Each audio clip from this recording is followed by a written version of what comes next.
234 சட்டமன்ற தொகுதிகளுக்கும்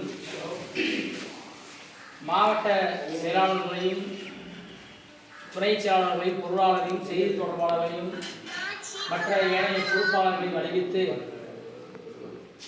தலைவர் எழுச்சி தமிழர் அறிவித்த தலைவர் எழுச்சி தமிழர் அவர்களுக்கு முதலில் என்னுடைய வணக்கத்தை தெரிவித்துக் கொள்கிறேன்.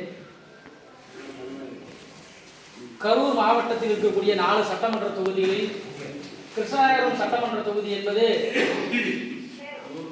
ஒரு ரிசர்வ் தொகுதியாகும். இந்த ரிசர்வ் தொகுதியிலே தொடர்ச்சியாக லோகநாதன் அவர்கள் கூறியதை போல ஒவ்வொரு முறையும் தலைவர் அவர்களால்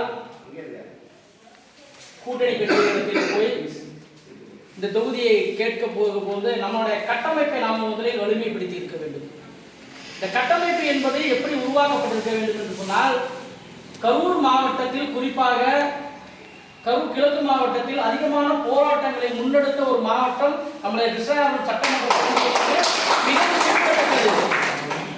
நான் ஒன்றிய செயலாளராக கிட்டத்தட்ட 22 மாதங்கள், மார்ச் மாதம் தான் 24 மாதம் 20 மாதங்கள் 21 மாதம் நான் ஒன்றிய செயலாளராக இருந்தபோது கிருஷ்ணராயபுரம் பேரூராட்சி, பழைய ஜெயங்கொண்டம் பேரூராட்சி மற்றும் கிருஷ்ணராயபுரம் ஒன்றியத்துக்குட்பட்ட 23 ஊராட்சிகளும் தொடர்ச்சியான ஆர்ப்பாட்டங்கள் போராட்டங்கள் தொடர்ச்சியாக முன்னெடுத்திருக்கிறோம். திராவிட முன்னேற்ற கழகத்துக்கு மிகப்பெரிய தலைவலியை கொடுத்திருக்கிறோம். நாம தலைவலி என்பது நம்ம பேசும் பொருளாக இருக்கோம். கரூர் மாவட்டத்துக்கு இந்த கிருஷ்ணராயபுரம் சட்டமன்ற தொகுதியும் குளித்துறை சட்டமன்ற தொகுதியும் முன்மாதிரியா இருந்திருக்குது. ஆக இதெல்லாம் அன்றாட மக்களை போய் சந்திச்சுக்கிறோம். அன்றாடம் அவங்க மக்களை போய் அனுதினமும் போய் சந்திச்சு அப்படின்னா மற்ற தொகுதிகளாக மக்களுக்கான பிரச்சனைகள் இல்லையானாக்க இருக்குது. ஆனால் நம்ம நிர்வாகிகள் போய் அணுகிறது இல்லை. தொடர்ச்சியாக மக்களுக்கான போராட்டங்களை முன்னெடுத்ததன் விளைவாகத்தான் நம்ம திமுக நமக்கு மிகப்பெரிய அழுத்தம் கொடுக்குறான். எம்எல்ஏ வழக்கு போட்டிருக்கான். தம்பி முருகேசன் அவர்களையும் பொன்னிச்சாமி அவர்களும் இரவு நேரத்தில் 3 மணிக்கு நள்ளிரவு தூக்கிட்டு இருக்காங்க காவல் நிலையத்தில். அந்த நேரத்திலையும் போய் 3 மணிக்கு நம்ம போய் காவல் நிலையத்தில் போய் முற்றுகை போட கிட்டத்தட்ட 10-15 பேர் பழைய ஜெயங்கொண்டம் பேரூராட்சியிலிருந்து நாங்கள் போய் அன்றைக்கி லாடக்கட்டை காவல் நிலையத்தில் போய் உட்காந்துருக்கோம். நிர்வாகிகளுக்கு ஒரு பிரச்சனை என்று சொன்னால், இன்றைக்கு இருக்கக்கூடிய நிர்வாகமும் சரி பழைய நிர்வாகமும் சரி என்றைக்கும் நாம் விட்டு தந்ததில்லை, சமரசம் செய்து கொண்டதில்லை. அது நம்மளோட கூட்டணியில் இருக்கிற திராவிட முன்னேற்ற கழகமானாலும் நாம் சமரசம் செய்து கொள்ளாமல் தொடர்ச்சியாக மக்களுக்கான போராட்டங்களுக்கும் கட்சி நிர்வாகிகளுக்கும் நின்ற துணையாக இருந்திருக்கிறோம். ஆகவே இனி வரக்கூடிய காலகட்டங்களில் முன்னாள் ஒருங்கிணைந்த கரூர் கிழக்கு மாவட்டத்தினுடைய மாவட்ட செயலாளர் அன்புக்குரிய அண்ணன் சக்திவேல் அவர்களுடைய முன்னிலையில் சொல்ற தற்சமயம் அண்ணன் குளித்துறை தொகுதியோட மாவட்ட செயலாளராக இருக்கிறாரு. இந்த 4 சட்டமன்ற தொகுதியில் கிருஷ்ணாயபுரம் சட்டமன்ற தொகுதி என்பது ஒரு முன்மாதிரியாக ஒரு மாவட்டமாக செயல்பட வேண்டும். அதற்காக இன்னும் வருகாலங்களில் நாம் இப்பொழுது தேர்தல் பணிகள் நடந்து கொண்டிருக்கிறது.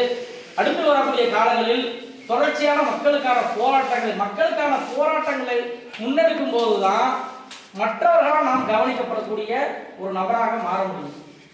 யார் இந்த கட்சி சும்மைக்கு ஏதோ ஆர்ப்பாட்டம் போராட்டம் பண்ணிட்டே இருக்கிறான், நம்ம நிர்வாகிகள் சில பேர் அவங்க இதுதான் வேலை அப்படின்னு சொல்லக்கூடிய நிர்வாகிகள் இருக்கிறாங்க.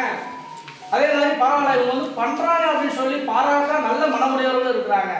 ஆகவே வாய்ப்பளித்த உங்கள் அனைவருக்கும் நான் மீண்டும் ஒரு முறை இந்த மாவட்ட நிர்வாகத்திற்கு நன்றியை சொல்லி, தலைவர் எழுச்சி தமிழர் அவர்களுக்கும் நன்றியை சொல்லி,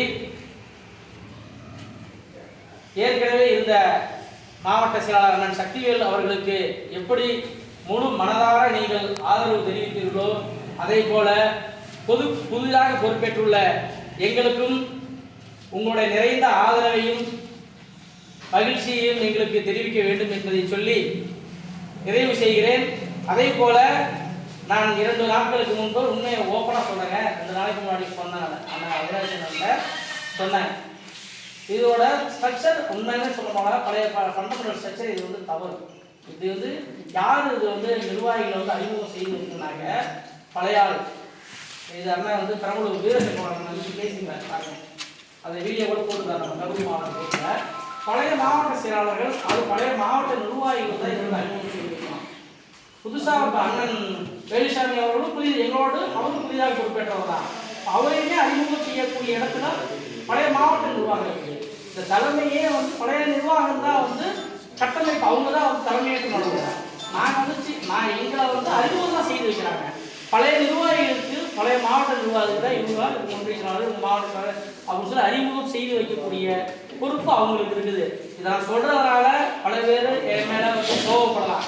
ஆனா நம்ம படித்தவங்க எல்லாருக்கும் தெரியும். ஆக இனிமேல் வரும் காலங்களில் திருத்திக்கணும்.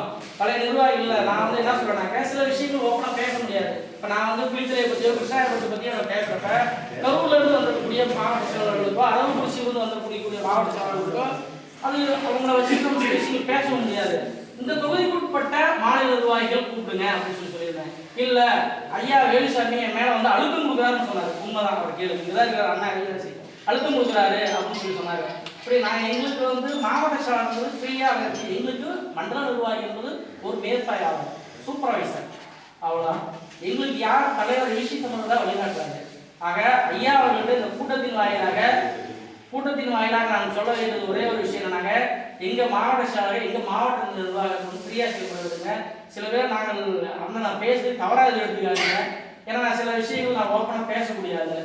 நிர்வாகிகள் முன்னாடி தான் நான் பேச முடியல. நான் தனிப்பட்ட முறையில் நான் அவினாசி என்ன என்கிட்டயோ கேட்கறதுனால எனக்கும் அவருக்கு பர்சனலாக நிர்வாகத்தில் எங்களுக்கு நிர்வாக சிக்கல் வந்துடும். ஆக இந்த நிர்வாக சிக்கல்களை சரி செய்யணும்னாக்க சரி செய்ய கொடுத்து நீங்க இருக்கிறீங்க. எங்களுக்குள்ள சில முரண்பாடுகள் வந்தாங்க. ஆனால் மாவட்ட செயலாளர் என்பது அவர் தான் எல்லா வேலையும் செய்வார். அதுக்கு நீங்க இப்படி செய்யும் அப்படி சொல்லுங்கிறத மட்டும் நீங்க சொன்னா போதும் என்பதை சொல்லி, அனைத்து நிர்வாகிகளும் புதிதாக பொறுப்பேற்றுள்ள எங்களுக்கு முழு ஒத்துழைப்பும் தர வேண்டும். உங்களுக்காக பணி செய்வதற்காக தலைவர் எழுச்சி தமிழரால் நாங்கள் நியமிக்கப்பட்டுள்ளோம் என்பதை சொல்லி நன்றி கூறி விடைபெறுகிறேன். நன்றி, வணக்கம்.